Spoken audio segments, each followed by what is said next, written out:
नमस्कार दोस्तों, स्वागत है आपका शुभम क्लासेस में। पिछला क्लास में हम लोग क्लास 12 का पॉलन ग्रेन का पहला पार्ट पढ़े थे और उसमें हम लोग उसका स्ट्रक्चर जाने थे। और इस क्लास में हम लोग उसका अलग अलग मिसलेनियस कैरेक्टरिस्टिक जानेंगे, उसका क्या क्या यूज़ होता है और भी उसके बारे में कुछ कुछ और भी चीज़ें जानेंगे। तो चलिए शुरू करते हैं। पहला पॉइंट है, in 60% of angiosperms, pollen grains are shed at two-celled stage. In remaining 40%, the generative cell divides mitotically to give rise to the two male gametes before pollen grains are shed, that is three-celled stage. Okay ना। पिछला class में हम लोग देखे थे कि जब कोई एक पॉलन ग्रेन मेच्योर हो जाता है तो उसमें दो सेल होता है, पहला वेजिटेटिव सेल और दूसरा जनरेटिव सेल। तो 60% एंजियोस्पर्म्स में पॉलन ग्रेन इसी स्टेज में शेड होता है। मतलब शेड होने का मतलब क्या है, एंथर से बाहर आता है। ओके, एंथर में पॉलन ग्रेन का प्रोडक्शन होगा, मेच्योर करेगा। एंथर से जब वो बाहर आएगा तो उसको हम लोग शेडिंग ऑफ पॉलन ग्रेन कहेंगे। तो 60% केसेस में पॉलन ग्रेन जो है इसी स्टेज में एंथर से बाहर आता है, तो टू सेल्ड स्टेज में एंथर से बाहर आता है। लेकिन बाकी 40% जो एंजियोस्पर्म है उसमें पॉलन ग्रेन्स एंथर से बाहर होने से पहले, एंथर से शेड होने से पहले, उसमें क्या होता है कि ये जो जनरेटिव सेल है ये दो मेल गैमेट्स में डिवाइड होता है। फॉर एग्जांपल ये फर्स्ट मेल गैमेट और ये सेकेंड मेल गैमेट। ओके, और एक ये वेजिटेटिव सेल। तो ये जो है एक तरह का three celled stage pollen grain में पाया जाता है।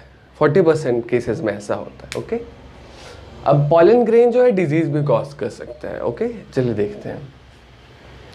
दे can also cause severe allergies and bronchial afflictions and it can also lead to chronic respiratory disorders, asthma, bronchitis.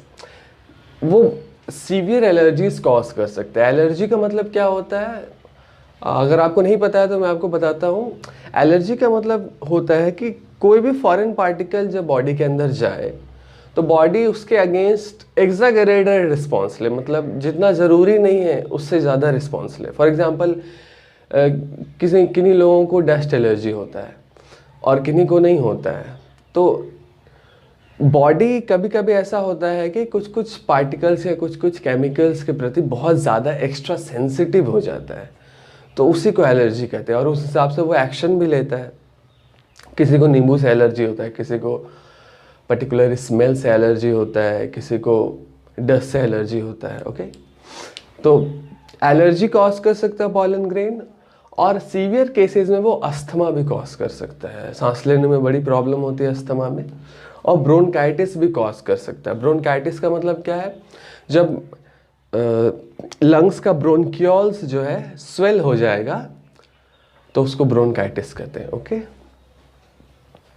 अच्छा एक मैं बात आपको बताना चाहता हूँ। कोई भी डिजीज के सफिक्स में आपको आइटिस दिखे तो समझ लीजिएगा कोई ना कोई चीज़ का स्वेलिंग का बात हो रहा है। ओके, फॉर एग्जांपल मेनिंजाइटिस, उसमें नसों का फूलना हो जाता है, स्वेलिंग हो जाता है नसों में। तो ब्रोंकाइटिस मीन्स ब्रोंकियोल्स का जो स्वेलिंग हो जाना। एक यहाँ पर एग्जांपल है, parthenium carrot grass causes pollen allergy. तो आपसे अगर क्वेश्चन पूछा जाए कि एक एग्जांपल बताइए पॉलन ग्रेन्स का टाइप का, या फिर कौन सा ऐसा कोई प्लांट का नाम बताइए जिसका पॉलन ग्रेन जो है एलर्जीज कॉज करता है, तो पार्थेनियम जो है, जिसका कॉमन नेम कैरेट ग्रास है, वो पॉलन एलर्जी कॉज करता है। ओके, अब पॉलन ग्रेन्स का इस्तेमाल हम लोग फूड के जैसा भी करते हैं। हम लोग कोई भी चीज़ को फूड बना लेते हैं, ये ह्यूमन नेचर है, पता नहीं क्यों लेकिन पॉलन ग्रेन्स का इस्तेमाल फूड के जैसा भी हम लोग करते हैं। They are also use as food supplements, that is pollen tablets and syrups. Pollen grains का हम लोग पॉलन टैबलेट्स भी बनाते हैं क्योंकि वो न्यूट्रिएंट्स में रिच होते हैं, और सिरप्स भी बनाते हैं। और एक बात है कि कुछ एथलीट्स जो है इसका इस्तेमाल करते हैं, पॉलन ग्रेन्स और पॉलन सिरप्स का। और ऐसा देखा गया है कि एथलीट्स का जो परफॉर्मेंस है वो पॉलन इनटेक से ज़्यादा इंक्रीज हो जाता है, तो ये यूज़फुल है एथलीट्स के लिए पॉलन जो supplements. Okay,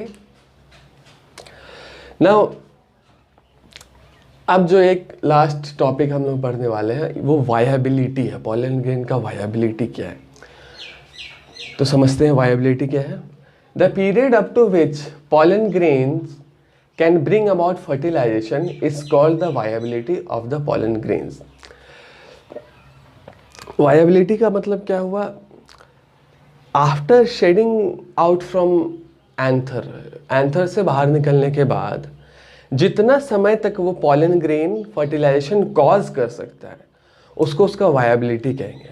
okay, for example कोई एक फ्लावर है, उसमें एंड्रोसियम भी है, मतलब मेल रिप्रोडक्टिव पार्ट भी है, और गाइनोसियम भी फीमेल रिप्रोडक्टिव पार्ट है। तो एंथर और स्टिग्मा है हमारे पास। तो एंथर से बाहर निकलने के बाद जितना समय तक पॉलन ग्रेन स्टिग्मा के थ्रू पॉलन ट्यूब बना सकता है और एग सेल को फर्टिलाइज कर सकता है, उस समय को हम लोग वायबिलिटी कहते हैं। उतना जो उसका समय है जब तक वो काम कर सकता है फर्टिलाइजेशन का, उसको हम लोग वायबिलिटी कहते हैं। फॉर एग्जांपल राइस और वीट का जो वायबिलिटी है वो 30 मिनट्स, ओनली 30 मिनट्स। मतलब राइस और वीट में पॉलन ग्रेन एंथर के बाहर निकला, अगर वो 30 मिनट तक स्टिग्मा में लैंड नहीं किया और इवेंचुअली एग को फर्टिलाइज नहीं करता है, तो वो पॉलन ग्रेन फिर काम नहीं करेगा, फिर आपको दूसरा पॉलन ग्रेन चाहिए फर्टिलाइजेशन के लिए। और प्लांट के groups like Rosaceae, Leguminosae and Solanaceae, इनका जो पॉलन ग्रेन है कुछ मंथ तक वायबल होता है, कुछ मंथ तक वो शेड होने के बाद फर्टिलाइजेशन को कॉज कर सकता है। ओके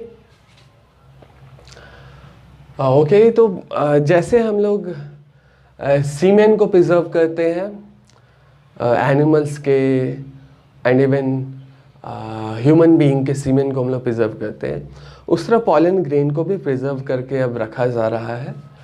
तो कहाँ रखा जाता है, उसको हम लोग पॉलन बैंक कहते हैं। पॉलन बैंक में क्या होता है, pollen grains are stored in liquid nitrogen, जिसका की टेम्परेचर होता है -196 डिग्री सेल्सियस से। तो सुन के ही ठंडा लग जा रहा है, ठंडा क्या, जम जाएगा आदमी।